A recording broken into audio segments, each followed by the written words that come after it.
Chapter 6 of The Story of Peter Pan by J. M. Barrie. Chapter 6 Home, Sweet Home. But at home, in the Darling household, all this time there was deep sorrow. Mr. Darling, as a punishment to himself for taking their guardian Nana away, had vowed that he would live in the kennel till the children's return. For months now he had lived in it, and had been carried to business in it every morning, much to the disgust of the prim little housemaid Liza. Mr. Darling had become quite a celebrity, and great ladies, leaders of society, found him so interesting and touching that they all cried out as he passed by, "Oh, do come to dinner at our house, do come in the kennel." All the newspapers had asked him to write the cricket and football news for them, and his picture postcards were to be seen in every shop window. But it happened one evening, when he returned from business, carried as usual in the kennel, he was taken up to the now desolate nursery, where Mrs. Darling spent most of her time mourning for her lost children, while the faithful Nana tried in vain to cheer her up.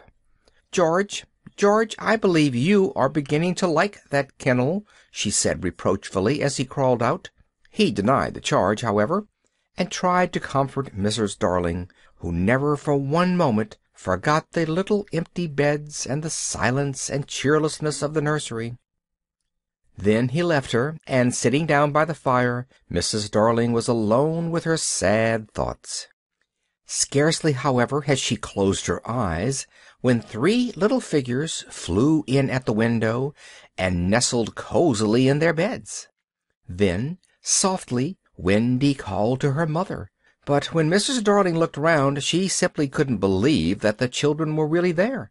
So many times before she had dreamt of their return, that it was not till they were all three crowded round her that she realized that they had indeed come home. Oh, what joy to feel once more those dear faces, cool and fresh from the flight through the night air, pressed against hers hot with tears.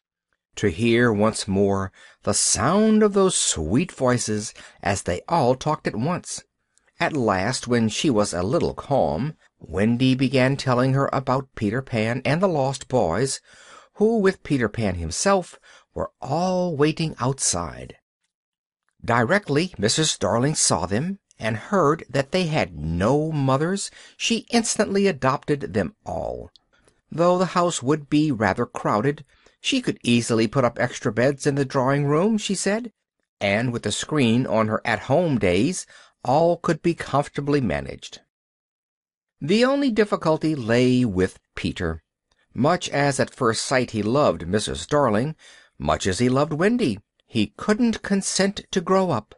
So at last it was arranged that he should fly back alone to the Never Never Never Land, and that once a year Mrs. Darling would allow Wendy to go and stay with him for a whole week to do his spring cleaning. The Tree-tops. High in the tree-tops of the Never Never Never Land, Tinker Bell placed the little house that was built for Wendy. The tree-tops are soft as velvet, and in the evening at twilight are all bejeweled with tiny mauve and white and blue lights. The mauve ones are boy fairies, the white girl fairies, and the blue lights are darling little sillies, who are not quite sure what they are. And the still air is filled with the singing of birds and the ringing of hundreds of little fairy bells. But the sweetest sound of all is the fluting of Peter Pan's pipe as he sits outside the little house and calls to the spring to make haste, because with the spring comes Wendy.